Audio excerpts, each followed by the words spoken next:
16 septembre, 8 heures. Les premières gelées blanchissent la montagne.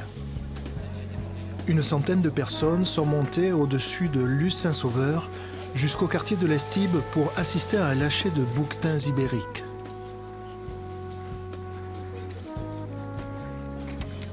Les 12 bouquetins viennent de la Sierra de Guadarrama, située au-dessus de Madrid. Un à un, les animaux surgissent de leur box. Un à un, représentants de l'État, du parc national, élus, mécènes, parrains viennent ouvrir les boîtes. Autant d'acteurs qui participent à la vie du parc national des Pyrénées, une institution dédiée à la protection des espaces naturels qui fête en 2017 ses 50 ans. Allez, vas-y. C'est la première fois qu'on les lâche un par un. Ça a été quelque chose d'assez émotionnel parce qu'en groupe c'est bien, mais là, un par un, de voir des animaux retrouver la liberté, c'est des animaux sauvages qui ont été capturés, et de retrouver la liberté comme ça, là devant nous, c'est super. Depuis 2014, 63 animaux ont été relâchés. Les derniers décomptes ont recensé 80 individus et 19 naissances. Le but est d'atteindre les 200 bouquetins. Je crois qu'il est prévu de lâcher 20 à 30 bêtes de plus d'ici la fin de l'année. Et ensuite, le programme consiste à passer aux Pyrénées-Atlantiques et au site de la Vallée d'Aspe et de la Vallée d'Ossau, donc dans les années 2018 et 2019. Depuis 1989, Jean-Paul Cramp se bat pour mener à bien le retour du bouquetin qui avait disparu des Pyrénées françaises. Il a fallu 25 ans pour que le conseil d'administration du parc national réintroduise l'animal. Un conseil d'administration d'un parc national, il faut que ce soit quelque chose d'équilibré. Et on a toutes les parties. Les chasseurs sont représentés, le monde agricole est représenté, de même que les associations environnementales, l'État, l'ADREAL, la DDT, ainsi que les élus locaux. Et souvent, on a des intérêts ou au moins des priorités qui ne sont peut-être pas tout à fait en accord. Et il faut arriver à avoir cet accord au niveau du conseil d'administration. Ça se passe bien dans un parc comme le parc national des Pyrénées parce qu'on a une administration du parc qui est très active et très efficace et qui nous amène à des projets qui font un consensus comme ce qu'on avait fait aujourd'hui, c'est-à-dire la réintroduction du bouquetin qui fait l'unanimité autour de la table et sur lequel on peut tous se mobiliser. Les Pyrénées, telles qu'on peut les admirer d'avion à la belle saison. Le 23 mars 1967, l'État crée par décret le parc national des Pyrénées, une bande de terre de 100 km qui s'étend d'Oloron-Seine-Marie à Saint-Lary. La charte du parc préserve d'une manière stricte la faune, la flore et les paysages en zone cœur et il encadre, en périphérie, les activités humaines. C'est une nécessité aussi de créer des espaces verts où les jeunes, n'est-ce pas, pourront compléter leur formation, où les travailleurs aussi des villes, n'est-ce pas, qui sont entassés, surmenés, intoxiqués, eh bien, pourront venir refaire leur force morale et nerveuse. Au-dessus de Cauterets, Patrick et Jean-Paul bénéficient d'un service 3 étoiles. Ça va derrière? Le parc s'est mis en 4 pour les mener à 1700 mètres d'altitude, grâce à une jouelette, un pouce-pouce sur monoroue. Le pont d'Espagne est une voie royale pour découvrir un des plus beaux sites des Pyrénées.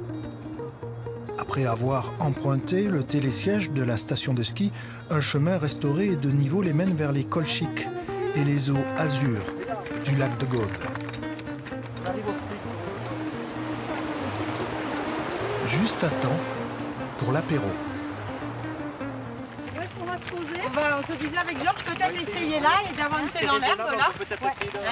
Super. À 500 mètres d'altitude ou à 1500, l'air n'est pas le même. Et ça se sent, ça se renifle,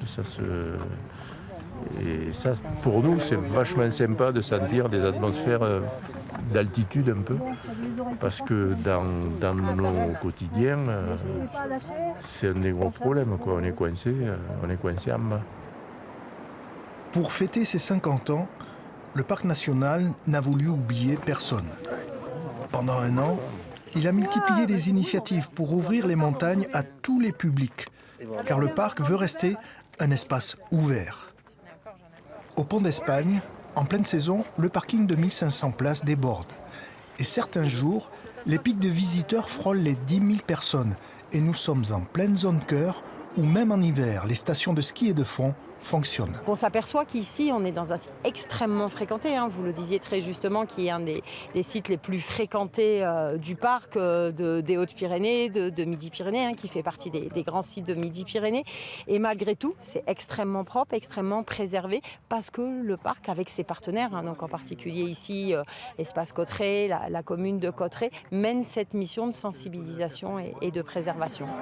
Les parcs nationaux à la française tentent de concilier intérêts écologistes et activités humaines.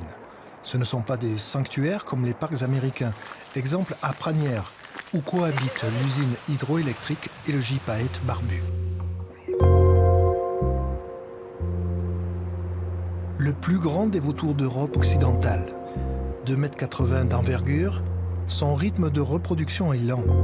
Sa cause de mortalité principale est due à l'homme. Il n'aime pas le bruit, et en particulier les hélicoptères et les lignes haute tension. Près du cirque de Gavarnie, les câbles de 225 000 volts traversent la zone cœur du parc pour exporter de l'électricité vers l'Espagne.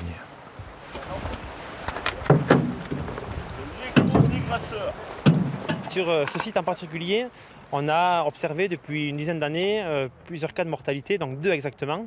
2 gypaètes barbus qu'on a pu retrouver morts dans la vallée suite à des collisions avec les câbles électriques. Dans les années 70, il ne restait plus qu'une vingtaine de gypaètes barbus sur le massif des Pyrénées. Grâce au parc, la population est remontée à 44 couples nicheurs, dont 2 dans la seule vallée de Luz. 18 lignes hautes et très haute tension traversent le parc. Aujourd'hui, un Super Puma pose 100 balises sur 3 km pour que les oiseaux voient et évitent les fils. Opération terminée, à distance de 5 mètres. Un balai d'une haute technicité mis en place par Réseau de transport d'électricité, RTE a prévu un budget d'1 million d'euros pour l'entretien. Un certain nombre de précautions ont été définies pour que l'entreprise RTE puisse, grâce à ses techniciens, intervenir sur les ouvrages qui sont dans l'emprise du parc. En particulier, pour tenir compte des périodes de nidification et de reproduction des espèces protégées, le Parc national des Pyrénées et la Ligue de protection des oiseaux a défini un certain nombre de créneaux, donc un certain nombre de dates, durant lesquelles il ne nous est pas possible d'intervenir facilement sur les ouvrages électriques. Inaugurée en 1953, 14 ans avant le parc, l'usine de Pranières produit toujours 185 MW. Dans le même temps, le parc affine sa politique de préservation des espèces faune comme flore.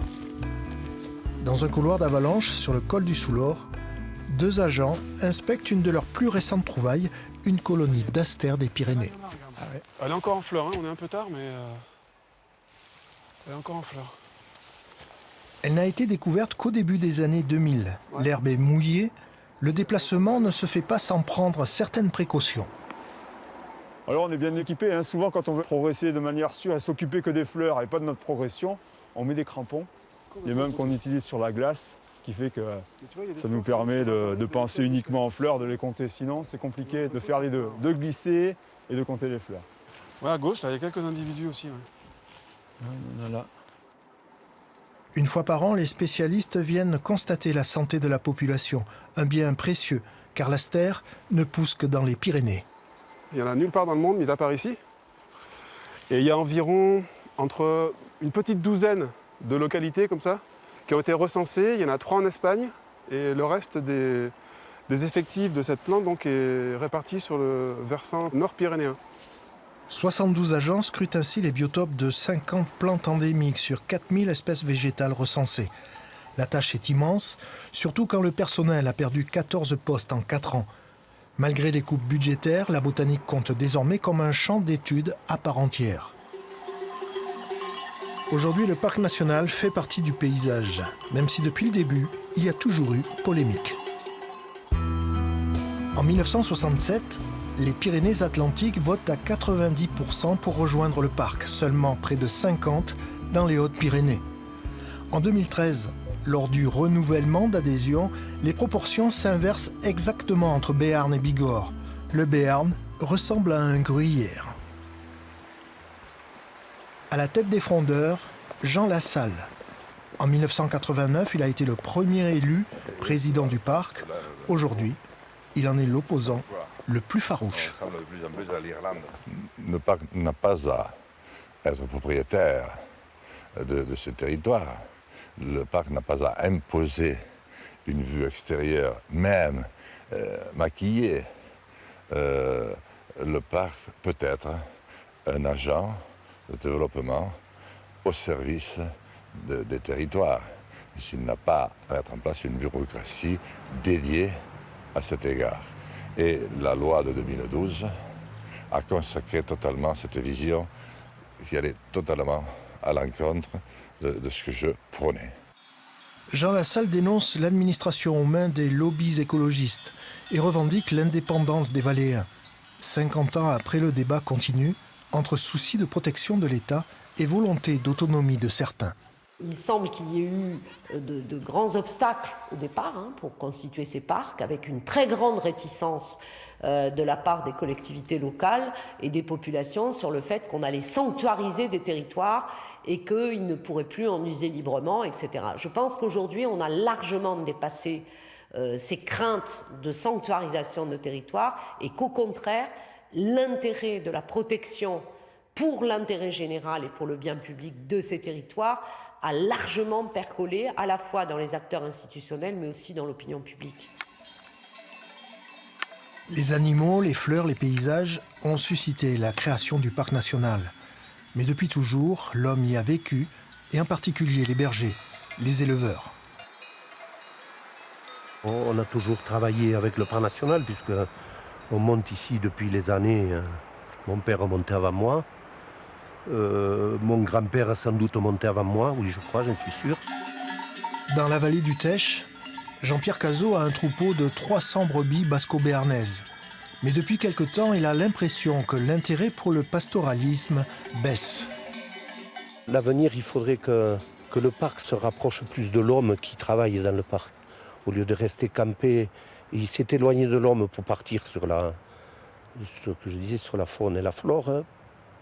L'homme, je crois, que fait partie du parc et de l'aménagement du parc, et notamment les bergers, tous les agriculteurs qui font partie de cet aménagement du territoire. Je crois qu'il faut le conserver. Autre piste pour les 50 prochaines années, la valorisation des produits. Jean-Pierre Cazot élabore un fromage qui profite de la marque Esprit Parc National. L'économie vient de plus en plus épauler l'écologie. Une constante apparue dès la création du parc national pour préserver encore longtemps les Pyrénées.